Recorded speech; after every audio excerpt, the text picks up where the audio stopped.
Fundamental of Nursing, Chapter 19, Mental Health and Mental Hygiene. Previous lecture मध्ये आपण Definition of Mental Hygiene, Definition of Mental Health घेतलेला आहे. Characteristic of mentally healthy person and factors affecting on mental health. Today's chapter is a science of poor mental health. What are the signs of poor mental health? Signs of poor mental health मी काल सांगितलंय. Confuse thinking. Okay, तो स्वतः confuse असतो. जो mentally unhealthy person असतो तो स्वतः confuse असतो. सोशल विड्रॉल म्हणजे समाजापासून वेगळा म्हणजे एकलकुंडा असतो. देन मार्क पर्सनॅलिटी चेंजेस, वेगवेगळ्या पर्सनॅलिटी चेंजेस असतात त्याच्यामध्ये. Excessive anxiety, fear and worries, खूप भित्रा स्वभाव असतो आणि सुसायडल थॉट्स असतात त्यामध्ये. डिनायल ऑफ ऑब्व्हियस प्रॉब्लेम्स, वेगवेगळे प्रॉब्लेम्स असू शकतात त्यामध्ये. मानसिक प्रॉब्लेम्स असू शकतात. Abuse to alcohol and drugs, व्यसनाधीन असतो. And the numerous unexplained physical alignments, वेगवेगळे एक्सक्युजेस असतात त्याच्याकडे. Okay, write down the poor mental health, signs of poor mental health.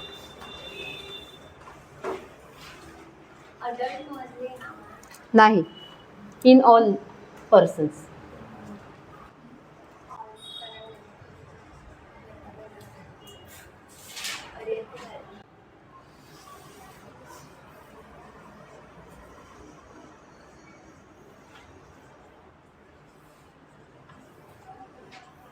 Confused behavior,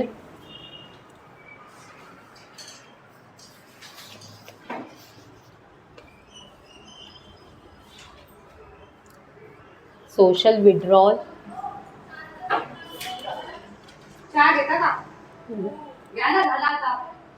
येते 2 मिनिटं.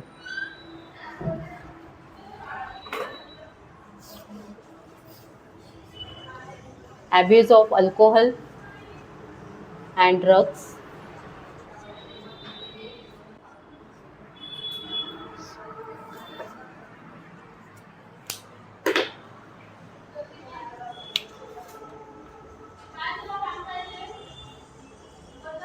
excessive anxiety, fears and worries,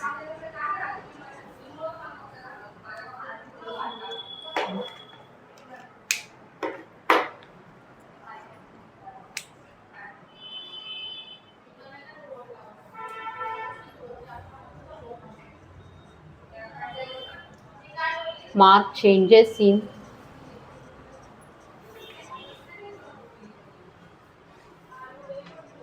eating and sleeping pattern,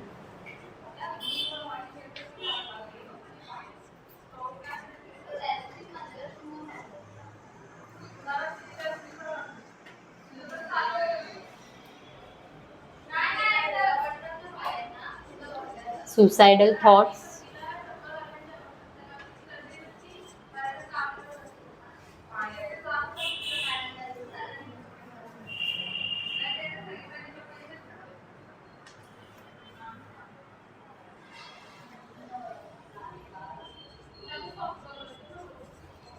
prolonged depression,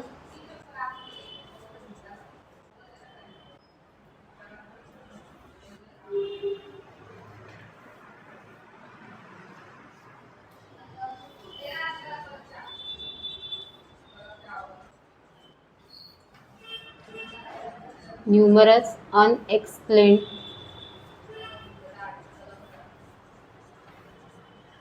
physical alignment,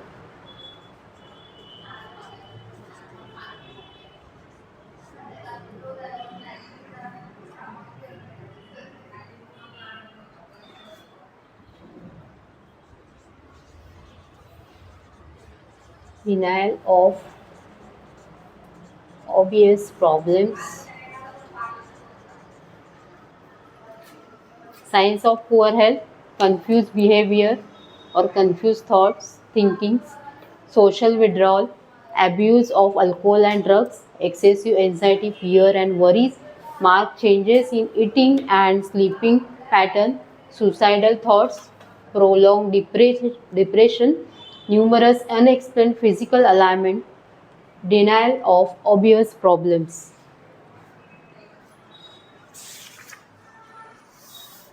Now the purposes of mental hygiene. What are the purposes? उद्देश काय आहेत mental हायजीनचे? Preservative approach म्हणजे कसं वागलं पाहिजे इतरांबरोबर आणि स्वतःचं मन कसं ठेवलं पाहिजे, means that is a preservative approach. And preventive approach म्हणजे एखादा मेंटल इलनेसकडे चाललेला आहे त्याला कसं प्रिव्हेंट करणे, preventive approach. And then therapeutic approach. हे 3 अप्रोचेस या पर्पजेसमध्ये येतात. Okay. Preservative approach, it means enables the individual to express himself or herself, uniqueness of individual to express the life and work. म्हणजे स्वतः एक्सप्रेस कसं होणे आणि दुसऱ्यांसमोर कसं एक्सप्रेस होणे हे यामधून शिकलं जातं mental हायजीनमध्ये. Then promotes the individual ability to correct the decision and follow the right path. Correct decisions कसे घेतले जावेत आणि एका राईट पाथवर कसं जावं, ओके, सरळ मार्गाने कसं जावं हे याच्यामध्ये शिकलं जातं. Then promotes the development of wholesome and socially adequate personalities and curative and desirable positive thoughts attitudes toward the life. आपल्या आयुष्याकडे पॉझिटिव्हली कसं बघितलं पाहिजे हे यामध्ये शिकवलं जातं. To pursue intelligence, rational behaviour and then it makes the efforts to realize the total ones of potentials as much as possibles. दुसऱ्यांचे एफर्ट्स, दुसऱ्यांचे प्रयत्न, त्यांच्याकडे कसं बघावं, त्यांचं प्रयत्नांना आपण मोटिवेट कसं करावं हे यातून शिकलं जातं. मीन्स याला काय बोलतात? Preservative approach. Then preventive approach. Preventive approach means to prevent the occurrence of mental illness in a individuals. Adopt the preventive methods and understanding the relationship that exist between the wholesome personality development and life experience to ensure well-adjusted individual has surrounding them with the environmental influence. आपल्या कम्युनिटीमध्ये आणि इतर आपल्या कलिग्समध्ये कसं एकत्र बांधून ठेवावं, सर्वांना एकत्र कसं बांधून ठेवावं, त्यांचे थॉट्स, त्यांचे विचार, प्रत्येकाचे विचार, एफोर्ट्स यांचा कसा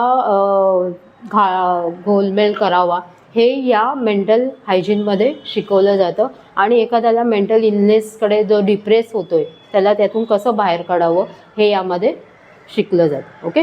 then therapeutic approach. Therapeutic approach म्हणजे एखादा माणूस गेला आहे, ऑलरेडी डिप्रेशनमध्ये गेला आहे, तर त्यातून त्याला ट्रीटमेंट देऊन कसं बाहेर काढायचं हे यामध्ये शिकवलं जातं. Okay. Write down the purposes of mental hygiene.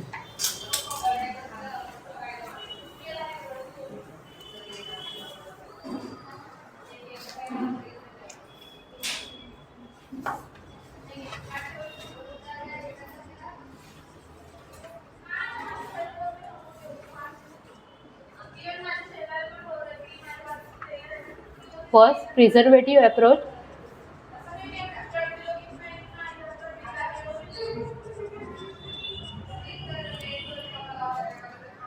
In this,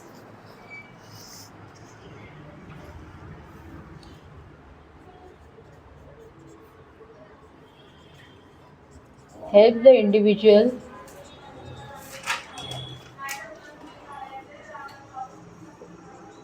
to retain their emotional balance.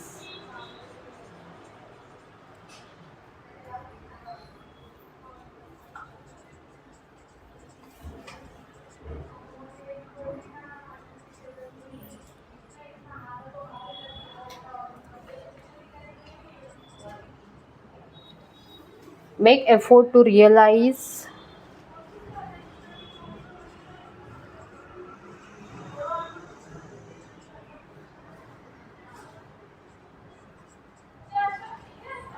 own potential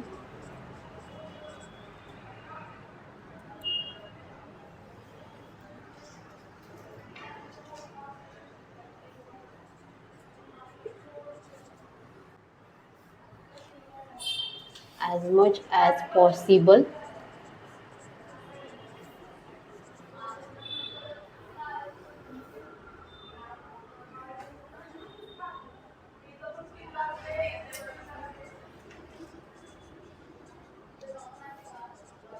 Unable to individual to express himself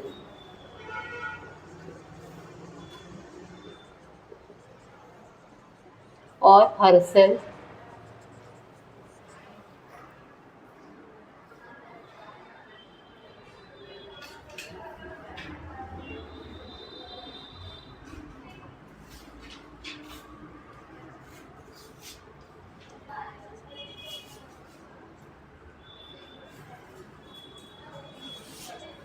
serve as a guide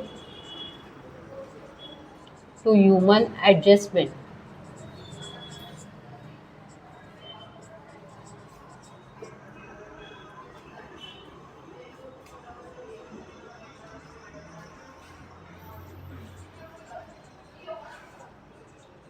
Cultivate desirable, positive approach towards life.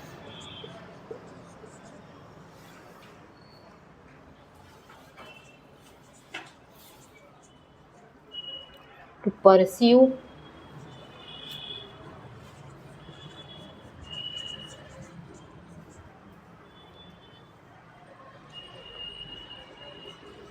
intelligent, rational behavior.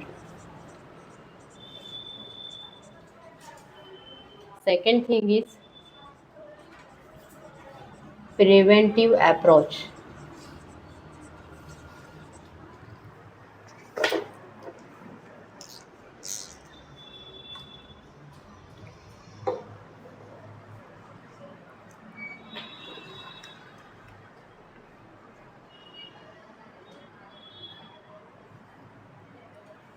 Preventive approach means to prevent the occurrence of mental illness.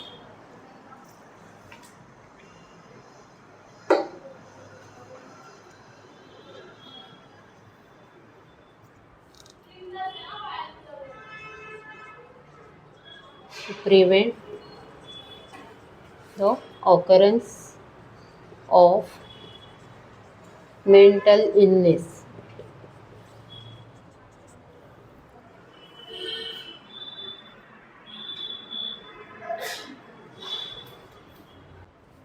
In this,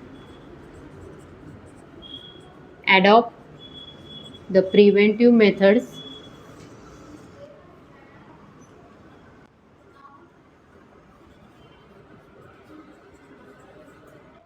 and understand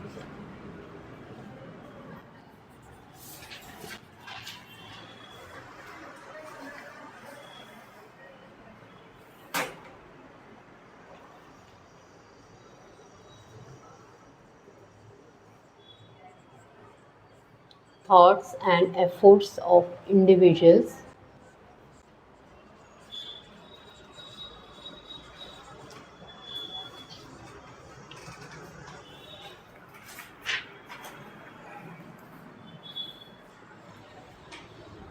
and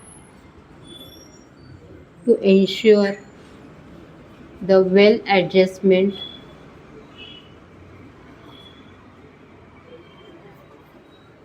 of individual.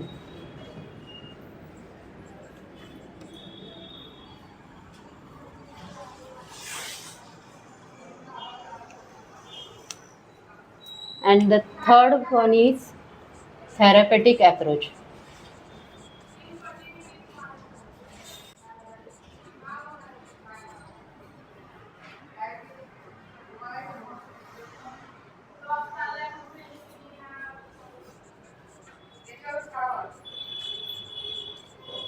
and the person unable to preserve and maintain the mental health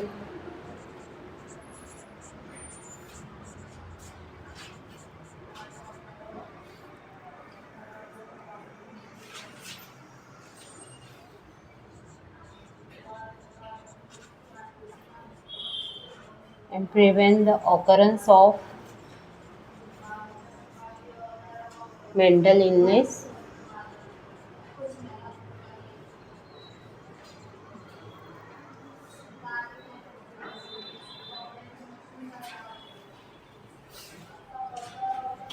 it is necessary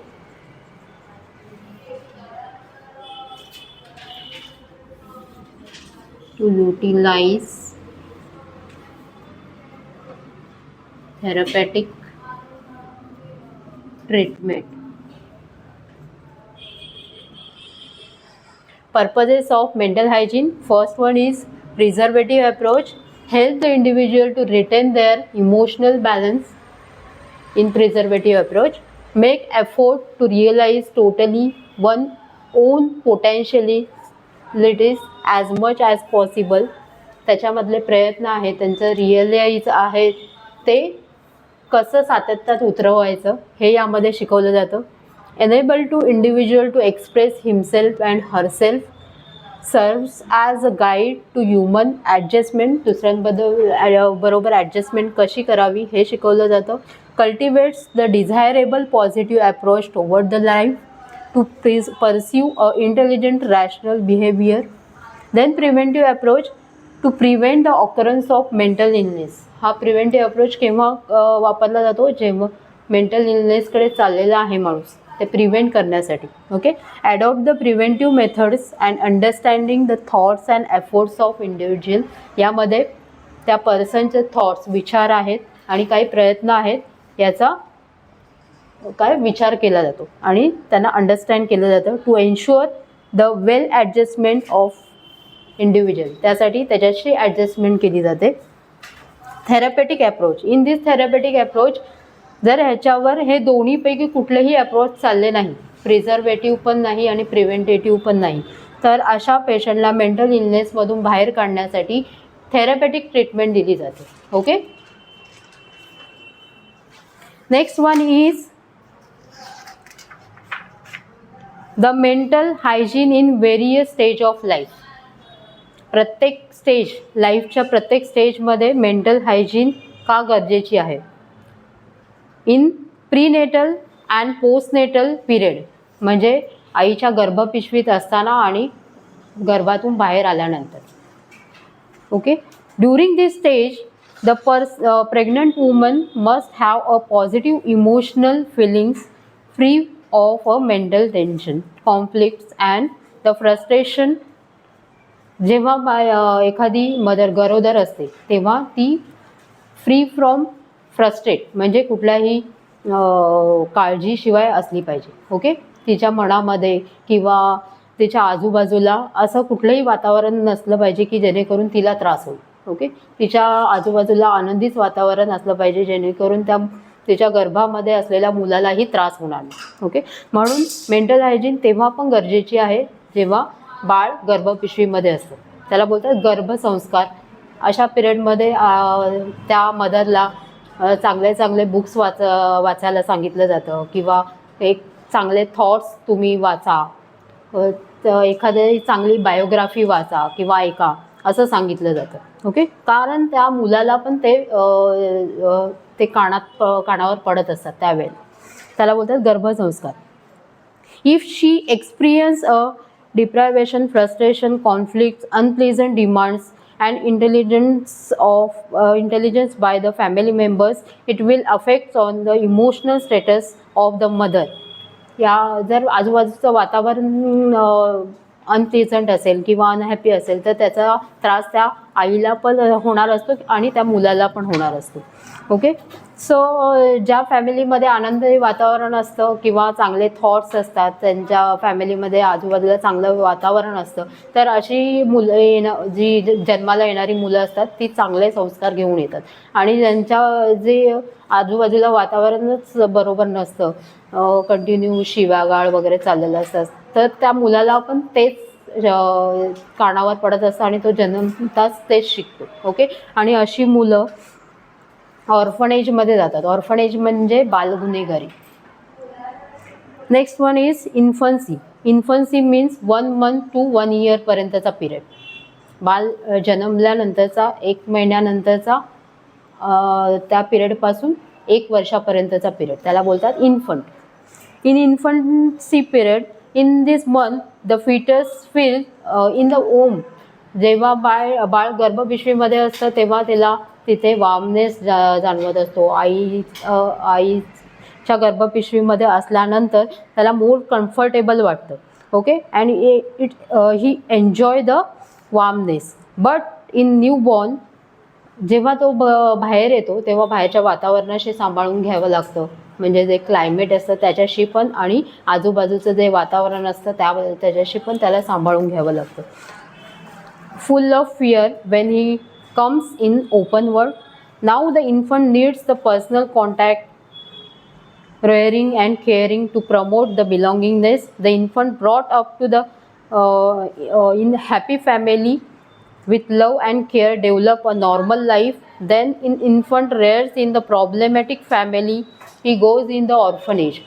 जो मुलगा problematic फॅमिलीमध्ये जन्माला येतो तो ऑर्फनेजमध्ये जातो, म्हणजे बालगुन्हेगारीकडे वळतो.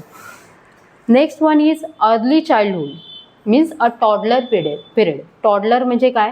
1 वर्षापासून ते 3 वर्षापर्यंतचा पिरियड, त्याला बोलणार टॉडलर. ठीक आहे. Toddler period. The emotional development of the child during this period. या पिरियडमध्ये वेगवेगळं शिकत असतो, वेगवेगळे वर्ड्स एक्सेप्ट करत असतो तो लहान मुलगा. त्याला आजूबाजूचं वातावरण नवीन असतं.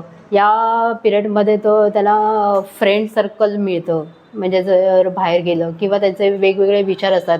या पिरियडमध्ये त्यांना भरपूर डाऊट्स असतात, खूप प्रश्न पडलेले असतात, हे काय ते काय वगैरे असे वेगवेगळे प्रश्न पडलेले असतात आणि कुठलंही नवीन प्रकार बनवण्याचं त्यांच्या डोक्यामध्ये आलेलं असतं.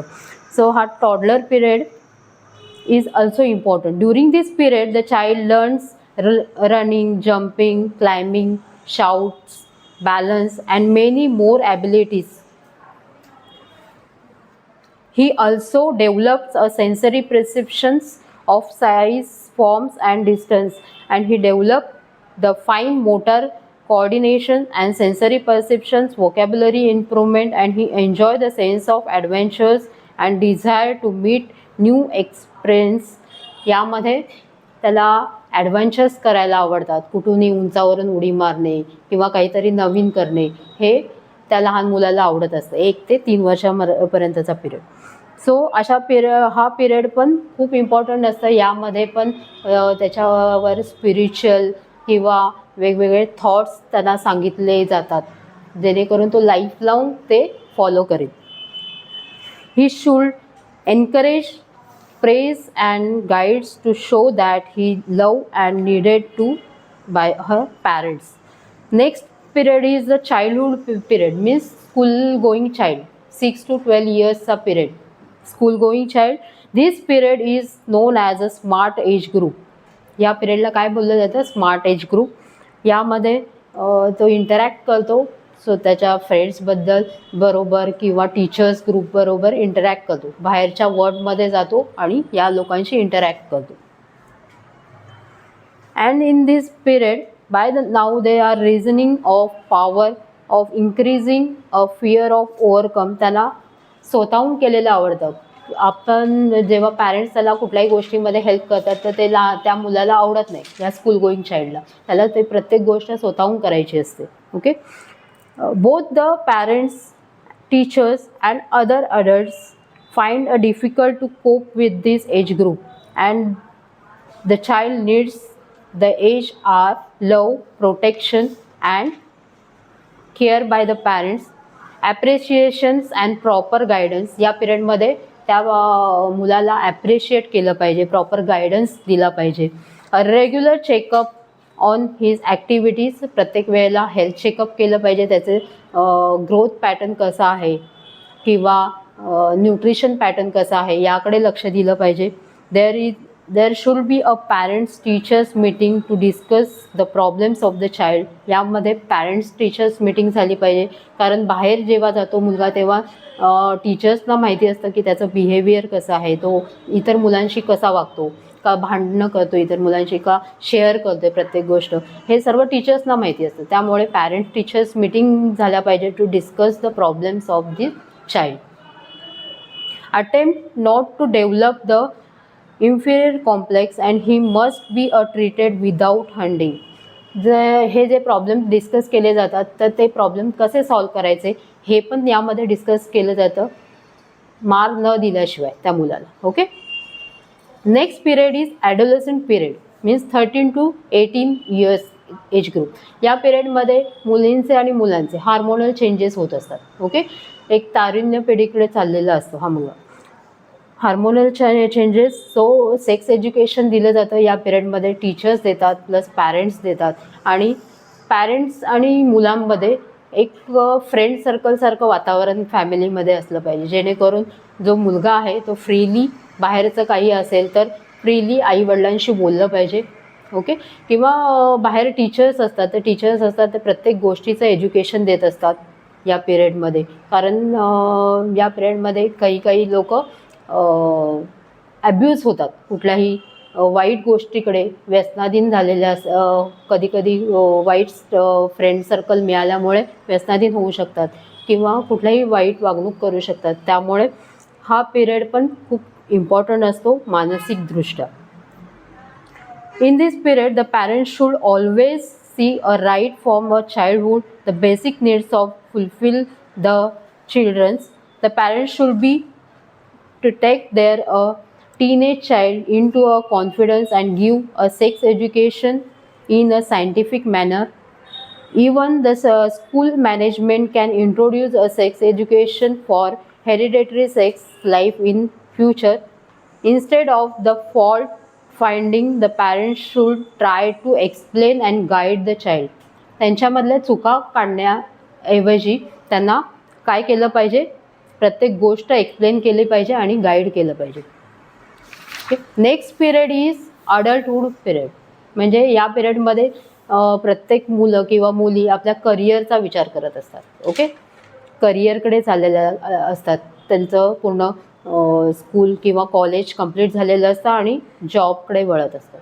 ओके. काही जण आपलं भवितव्य चा विचार करत असतात, पुढे काय करायचं आहे किंवा लग्न कोणत्या एजला करायचं आहे आपल्याला, या सर्व गोष्टी, आपलं बँक बॅलन्स किती ठेवायचं आहे, स्टेबल लाईफ कसं जगायचं आहे, ह्या सर्व गोष्टीकडे विचार करत असतात.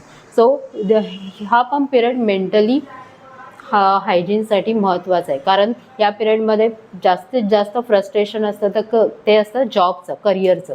Okay. Next period is old age after 60च्या नंतर प्रत्येक त्या पर्सनला वाटत असतं की आपल्याकडे सर्वांनी लक्ष द्यावं. म्हणजे हा एक लहान मुलांसारखा पिरियड असतो, कारण त्यांना स्वतःहून काही होत नसतं, त्यांचे बॉडी त्यांना साथ देत नसते, किंवा काही जणांचा पार्टनर त्यांनी गमावलेला असतो, त्यामुळे त्यांना एकटं वाटत असतं जगामध्ये. सो या पिरियडमध्ये पण ते मेंटली अनहेल्दी असू शकतात. At the age of 60 each has his own beauty. प्रत्येकाची एक वेगळी ब्युटी असते या पिरियडमध्ये.